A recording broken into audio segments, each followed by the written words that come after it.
Voilà, je pense que, et je vous assure que j'en ai pas rajouté. Effectivement, la question d'un basculement global est posée. Bon, dans certains cas, on peut effectivement parler d'effondrement, c'est le cas de la biodiversité, mais il faut garder en tête que c'est bel et bien un système global, hein, parce que le capitalisme est un système global qui est responsable de cette crise climatique. Ça a un certain nombre de conséquences, évidemment, pour les gens comme nous qui veulent changer le monde, qui veulent un monde meilleur, plus solidaire, etc. Bon, mais ça veut dire qu'on ne peut pas réfléchir à cette question-là indépendamment de la façon dont on va s'organiser, on va décider de traiter la Terre, les ressources naturelles. Et on ne peut pas avoir un projet politique aujourd'hui qui ne prenne pas en compte ces limites, et pas simplement le fait de ne pas franchir ces limites, mais y compris le fait de réparer ce qui d'ores et déjà a été détruit. C'est pour ça que nous, on est toujours socialistes, au sens on veut une émancipation sociale, politique, la plus large possible, mais on pense qu'il est nécessaire de dire qu'on est aussi éco-socialiste, parce que finalement ça n'allait pas tant que ça de soi, de prendre en compte cette question des limites et d'intégrer ça directement dans notre projet, et pas juste ah bah oui merde, vous faites qu'il y a l'écologie, quoi. Donc voilà, donc ce qu'on appelle l'écosocialisme, pour nous ça a trois dimensions. C'est à la fois en termes de programme, bon, de revendication, d'exigence, c'est aussi une stratégie de lutte, et puis au-delà de ça, je pense que c'est un projet éthique, un projet de société, une façon de voir et de comprendre le monde. Alors, sur le programme sur les revendications, bah oui, c'est d'une certaine manière, pour les plus anciens, quelque chose, un programme de transition dont on a besoin, c'est-à-dire qu'est-ce qu'on veut changer, de quelles mesures anticapitalistes on a besoin pour prendre en compte à la fois la réponse aux besoins sociaux et puis en même temps le respect de ces limites. Alors, je vous l'ai dit tout à l'heure, évidemment, la question de qui décide, la question de la propriété, elle est centrale. Je dis, hein, 1/5 du PIB. Si on n'exproprie pas, et si on ne socialise pas le secteur de l'énergie, on n'y arrivera pas, puisqu'en fait il ne s'agit pas simplement, il faut effectivement sortir des énergies fossiles, sortir du nucléaire, passer à des énergies renouvelables, mais pas seulement, il faut aussi réduire la consommation énergétique globale. On ne va pas produire autant d'énergie renouvelable que ce qu'on gaspille aujourd'hui, parce qu'on est dans un système qui gaspille l'énergie. On connaît bien ça en France, hein, quand il s'est agi d'imposer l'énergie nucléaire, où il y a eu des choix délibérés de chauffage électrique, etc., pour consommer, mais pour gaspiller de l'énergie. Donc on a besoin d'un nouveau système énergétique totalement différent. Et en la matière, on ne peut pas parler... Enfin, quand il nous parle de transition énergétique, juste c'est de la blague. Là, c'est pareil, dans les mots à débusquer chez les les faux gentils, il y a transition énergétique. Parce qu'en fait, il n'y a pas de transition. Si on va rajouter un peu de renouvelable à tout le reste qui reste comme avant. Hein, c'est-à-dire on continue à gaspiller autant, mais on vous fait un peu de verre, on vous fait un peu d'éolien et un peu de solaire qui va se rajouter. Non, c'est pas ça la question. La question, elle est une substitution totale, et donc un autre système énergétique. Parce que là aussi, il y a besoin d'avoir la maîtrise totale des investissements nécessaires pour construire ce nouveau système énergétique. Au-delà de ça, sur les questions de propriété, ce qui est posé, c'est la question de la propriété privée des ressources naturelles, que ce soit des sols, de l'eau, des forêts, bon, etc., etc., mais aussi des ressources du savoir. Hein. c'est-à-dire que c'est rompre avec cette appropriation des ressources du savoir. Bon, c'est particulièrement ce qui se passe autour du brevetage du vivant, par exemple. Hein, c'est ce qu'on connaît sur les questions agricoles, par exemple, autour des questions de semences, etc. Bon, où il y a vraiment une privatisation, appropriation par les capitalistes de savoirs qui étaient des savoirs collectifs, communautaires, etc. Bon. Donc une fois qu'on a dit qu'on rompait, qu'il fallait exproprier, je pense qu'il faut se poser la question, mais exproprier, pourquoi et pour faire quoi? On voit bien que sur cette question-là, c'est compliqué de répondre nationaliser. Bon, c'est quand même EDF ou ELF, qui étaient des entreprises nationalisées. Alors c'est différent entre EDF et ELF, et c'était pas les mêmes raisons. Le moins qu'on puisse dire, c'est que l'aspect vertueux et démocratique de ces groupes-là ne saute pas aux yeux. Et donc la question du contrôle démocratique de la gestion commune, c'est pour ça que je pense qu'il est plus juste de parler qu'on veut aller vers un commun, vers la construction de communs sur l'ensemble de ce qui est essentiel à la vie. Bon, et qu'il n'y a pas de communs qui seraient des communs comme ça, naturels, donnés. On dit souvent ça, hein, sur l'eau c'est normal, c'est un commun. Bon. Nous, il nous semble qu'il faut remettre la démocratie au cœur de toutes ces questions-là, et que donc le fait de choisir, de délibérer en commun, de décider, de ne pas laisser la main invisible du marché décider de ce qu'il faut produire et de comment le produire, est une question qui est absolument, absolument essentielle, et que de ce point de vue-là, tout peut devenir commun à partir du moment où on décide en commun de comment on va faire fonctionner les choses. Et sans doute que ce qu'il faut intégrer là, c'est à la fois, au-delà d'une question de propriété, parce que c'est pas trop la question qui est posée, c'est ce qu'on voit sur la question des terres en particulier, par exemple, à la suite Notre-Dame-des-Landes. La question, elle n'est pas trop la propriété, la question, elle est le droit d'usage de la terre, mais qui ne peut pas ne pas s'accompagner, par exemple, si on prend la terre, mais c'est pareil sur l'eau, du devoir d'en prendre soin. Du devoir d'en prendre soin.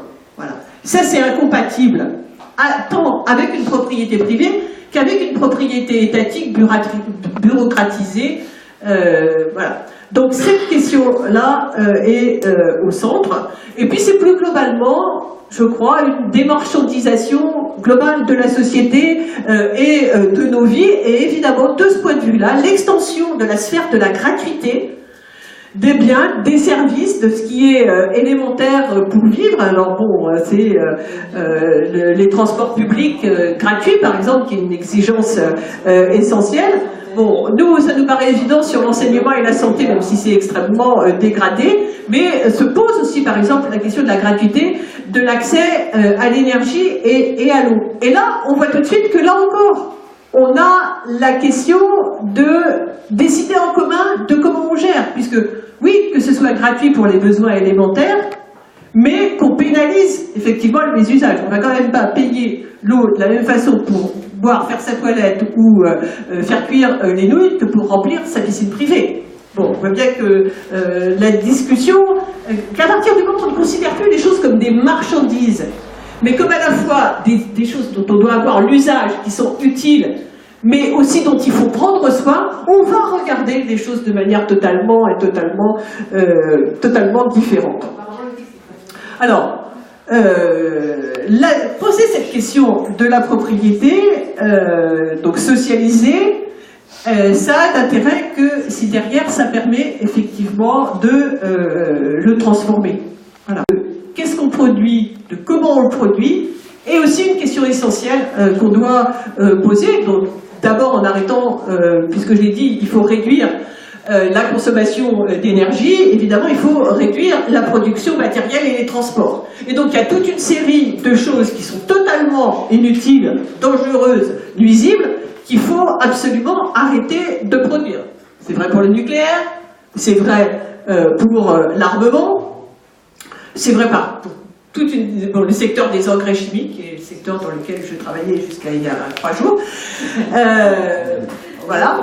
C'est aussi une modification de ce qu'on produit, c'est-à-dire de l'exigence de produire des choses qui soient durables, réparables, et quand on ne peut plus les réparer, effectivement recyclables, et dans un secteur qui doit disparaître parce qu'il consomme beaucoup d'énergie, beaucoup d'intelligence, c'est la publicité, donc, qui est directement quelque chose à fabriquer des faux besoins, bon, et qui est vraiment une machine à entretenir le productivisme. Dans les transformations radicales de ce qu'on produit, il y a évidemment la question de l'agriculture, où là, je l'ai dit un peu tout à l'heure sur le rapport du GIEC sur la question des terres, c'est quand même un plaidoyer pour la sortie de l'agriculture et de l'élevage industriel et le passage à une agriculture non seulement biologique, hein, sans intrants chimiques, mais aussi locale, mais aussi paysanne. Bon, c'est-à-dire que c'est aussi un changement d'échelle et d'organisation de la production. On pourrait dire ça sur toute une série d'autres secteurs. Poser la question de la production, c'est aussi, je crois, pour les éco-socialistes, poser la question du travail. Puisque le travail, c'est ce qui règle nos relations d'humains avec la nature. C'est cette transformation de la nature. C'est ça le travail. Je ne parle pas du travail capitaliste, du travail salarié, qui est autre chose, puisque lui, il va produire des marchandises, et qu'à partir de là, c'est ce que Marx appelait, désolé, c'est la seule citation, peut-être pas, parce qu'il y en a d'autres que j'aime bien, ce travail sans qualité. Vous savez, ce truc qui ressemble à rien. Tous ces gens qui vont au boulot en disant « mais moi ce que je fais ça ressemble à rien, ça sert à rien, c'est moche ». Et puis quand je suis dans les services, c'est pas pour ça que j'avais fait ce boulot, c'est pas pour maltraiter, enfin, je sais pas, les gens qui sont à Pôle emploi, les enseignants, voilà, ou les pires, enfin le pire, je sais pas, dans la santé, dans les EHPAD, bon, voilà, tout ce travail qui n'a pas de sens. Mais parce qu'effectivement, il n'a pas de sens, parce que c'est un travail qui est inscrit dans un cycle de marchandise, dans une marchandisation, non seulement des objets qui sont produits, mais aussi des relations humaines qui sont là-dedans. Alors, évidemment, il y a une question qui est une question centrale, c'est la réduction massive, collective, du temps de travail, évidemment sans perte de salaire, sans augmentation des cadences, donc avec les embauches qui vont bien, etc. Mais je dirais la réduction massive du temps de travail, c'est la première mesure antiproductiviste, hein, évidemment, parce que c'est travailler moins pour produire moins de merde. Mais c'est pas simplement une question de quantité, c'est aussi une transformation du travail lui-même, de son organisation. Et donc, de ce point de vue-là, oui, le regard sur ce qu'on fabrique est quelque chose d'absolument décisif. Moi, j'ai le souvenir de ces ouvrières. À l'époque, ça s'appelait CEP, après ça s'est appelé Moulinex, et puis après ça a fermé et ça a beaucoup licencié. Qui expliquait avec des larmes dans les yeux comment elles n'en pouvaient plus de fabriquer des merdes, quoi. Vous savez, ça fabrique des trucs, les plus jeunes, ils connaissent pas ça, évidemment, des trucs d'électroménager, le truc qui tombe en panne juste à la veille de la fin de la garantie, vous savez, mais c'est horrible de passer sa vie, de s'user au travail pour fabriquer des trucs qui vont tomber en panne, qui sont moches, et délibérément. Enfin, c'est une violence absolument extrême. Donc cette question du contenu du travail et de son organisation est pour nous une question absolument indispensable. Et puis je voulais insister sur une autre dimension, parce qu'en général quand on parle de travail, on pense au travail salarié.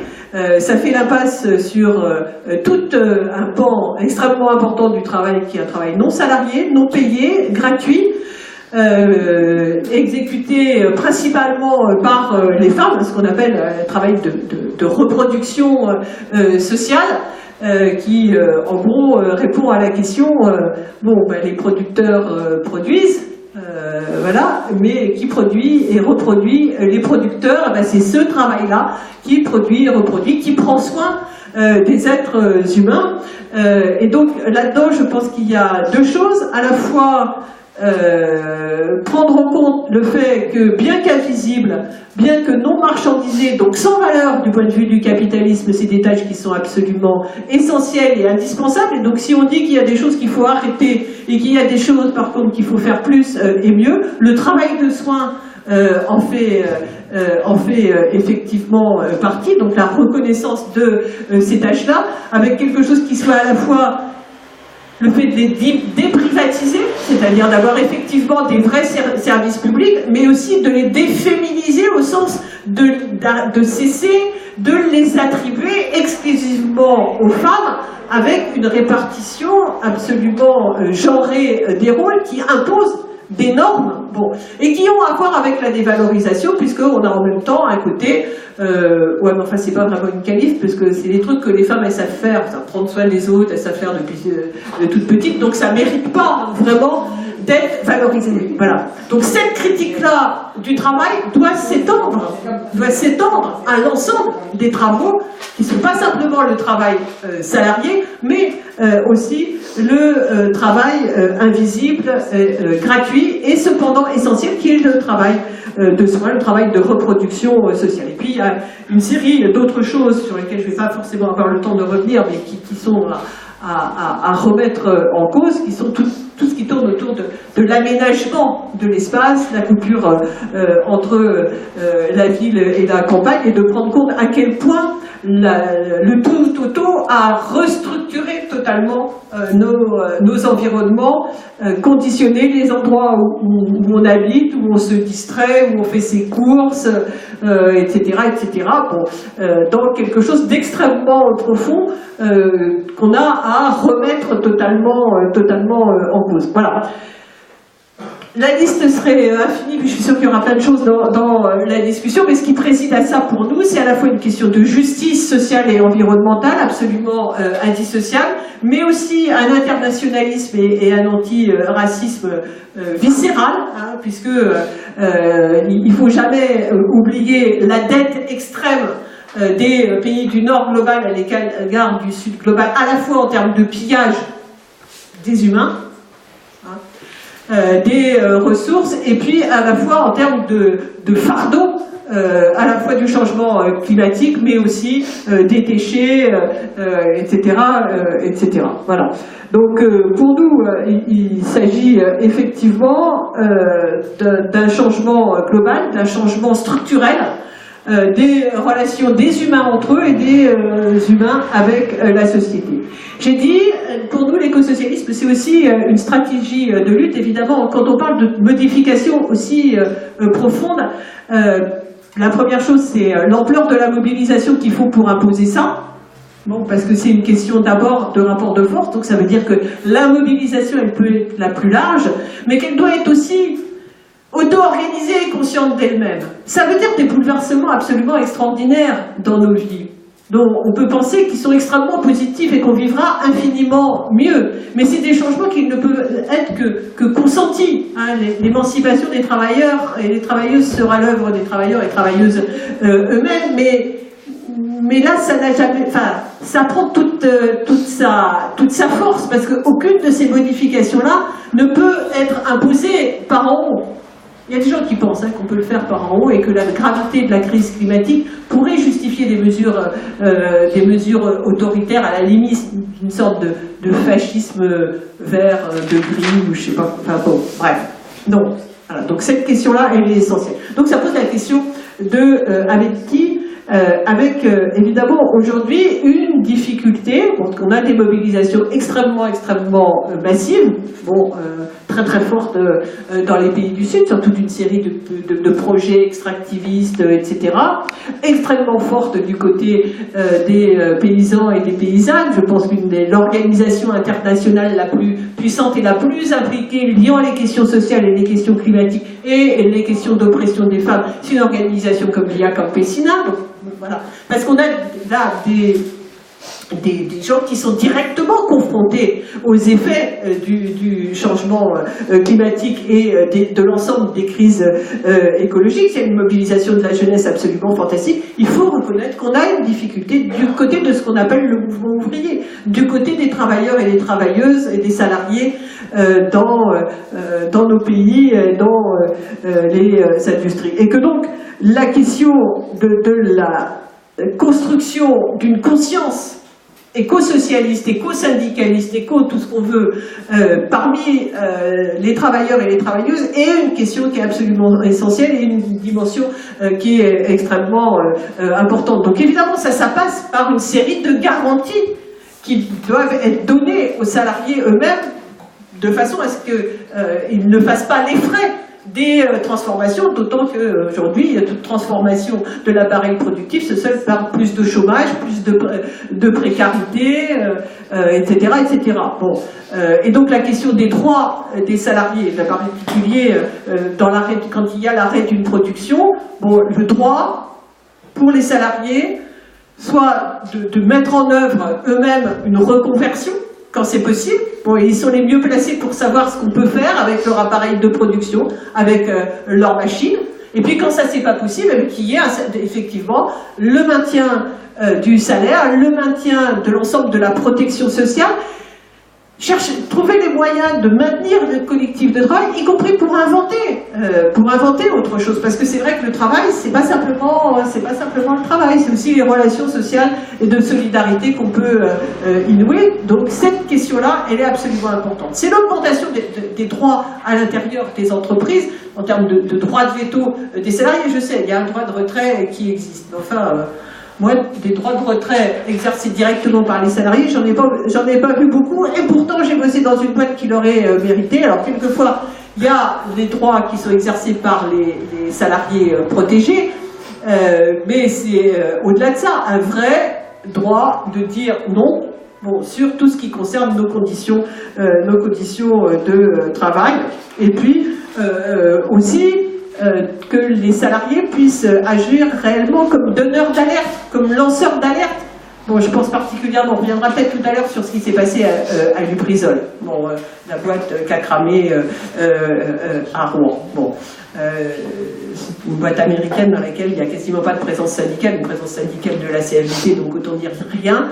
Bon, mais dans notre entreprise, ça peut se passer autrement. C'est-à-dire que des salariés, des militants syndicaux peuvent effectivement agir comme lanceurs d'alerte par rapport aux problèmes de sécurité, de santé, à la fois pour les salariés, pour l'environnement et pour les riverains. Donc c'est absolument indispensable de garantir ces droits-là. Bon, mais au-delà de ça, ce qui fait aussi bouger les choses, c'est la puissance globale du mouvement. Et de ce point de vue-là, je pense que ce qui est en train de se produire avec les mobilisations de la jeunesse ne peut pas ne pas avoir d'effet, y compris chez leurs parents, parce que tous les jeunes qui sont dans la rue, ils ont des parents, et souvent c'est par ce coup-là que ça change. Je voulais peut-être, pour faire le lien avec juste ma conclusion, insister sur, je crois, ce qui est en train de se passer aujourd'hui. Je pense que c'est pas un abus de langage, que c'est pas juste pour se faire plaisir, parce que la situation est tellement catastrophique qu'il faut trouver des raisons d'espérer. Je pense qu'on est en train d'assister à la naissance d'une nouvelle génération militante. Bon. Que les mobilisations... Alors, je sais qu'en France, ces mobilisations sont encore faibles. Elles sont infiniment plus faibles que ce qui se passe à l'échelle mondiale. Bon, mais les mobilisations sur le climat de la semaine climat là, qui vient de s'écouler, qui a duré du 20 au 27, ça a été les plus grosses mobilisations à l'échelle mondiale qu'on ait connues. À peu près de l'ampleur de celles qui ont eu lieu au moment de la guerre en Irak. Bon, on avait vraiment eu un phénomène mondial de protestation à ce moment-là. Avec réellement une nouvelle génération, on parle de 4 millions dans les rues, bon, qui pose le problème de la grève scolaire. Je pense que le fait que ça se produise en même temps qu'autre chose qui pour moi est connecté, qui est la vague, une nouvelle vague féministe, là encore qui est plus faible en France mais qui est extrêmement importante dans d'autres pays, avec en particulier la problématique de grève des femmes, bon, font que on a là un arc de force qui fait que aujourd'hui, la contestation du capitalisme, elle est évidemment toujours une contestation sociale de l'exploitation capitaliste dans le travail salarié, mais qu'elle s'étend à la contestation de deux autres piliers du capitalisme, parce que le capitalisme, c'est pas simplement l'exploitation du travail, comme, et là c'est une citation de Marx, mais quand même je le fais, la source de toute richesse n'est pas seulement le travail, c'est aussi la terre. Alors, il faut comprendre l'ensemble des ressources naturelles. Bon, donc le capitalisme s'appuie là-dessus, et il aurait dû, mais Marx était un homme de son époque, prendre en compte qu'il s'appuie aussi sur le travail de reproduction gratuit qui est fait par les femmes. Et donc là, quand on a en même temps que viennent s'ajouter à ce qui est traditionnel du mouvement ouvrier, la contestation du rapport d'exploitation, il y a évidemment toujours un héritage de l'histoire du mouvement ouvrier, de renouer sans doute avec des choses qui existaient dans le mouvement ouvrier, mais qu'on a beaucoup oublié, parce qu'il y a eu toute une période du mouvement ouvrier dans lequel il n'a pas échappé, disons, à la contagio globale d'une vision scientifique extrêmement mécaniste, avec l'idée que le progrès allait à peu près pourvoir à tout, et qu'il y avait comme ça une sorte de sens de l'histoire un peu inexorable qui faisait que demain serait toujours mieux, qu'on allait produire plus de richesses, qu'on allait faire des découvertes extraordinaires et que forcément, à partir de là, on allait toutes et tous vivre mieux. On est obligé de constater que c'est pas le cas. On est obligé de constater que dans des pays qui, d'une certaine manière, avaient rompu avec le capitalisme, il y a eu aussi cet aveuglement. Alors, parce qu'il y avait une bureaucratie pour plein de raisons. Je parle de l'Union soviétique, on peut aussi parler de la Chine, mais il y avait aussi cet aveuglement sur le fait que plus on produit, indépendamment de comment on produit, de ce qu'on produit, et mieux globalement on vivra, et qu'il y avait un peu une idée, mais qui était une idée y compris utilisée par Trotsky, de dire que, voilà, que la révolution c'était une sorte de locomotive de l'histoire. À ça, sans doute, il faut essayer de voir la vie un peu différemment, et peut-être plus à la manière de Walter Benjamin, qui est suicidé, poursuivi par les nazis, mais avec l'idée de comprendre peut-être la révolution comme d'une certaine manière la faculté de l'humanité qui est dans ce train de tirer le frein d'urgence. Voilà. Et c'est vrai que c'est un peu une rupture de ce point de vue-là, mais ça veut dire aussi une compréhension globale du monde dans lequel on vit, et aussi de revoir la façon dont on se pense dans le monde. Alors pas à la manière, parce que dans l'écologie il y a aussi des courants extrêmement réactionnaires qui pensent que globalement le mal et le problème c'est les humains.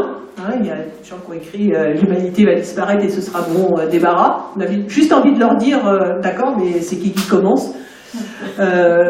Donc non, la question elle n'est pas celle-là, mais de bien comprendre que nous sommes une partie de la nature, et que nous avons en revanche par rapport à tous les autres êtres vivants la faculté de penser cette relation, et donc la responsabilité de la protection.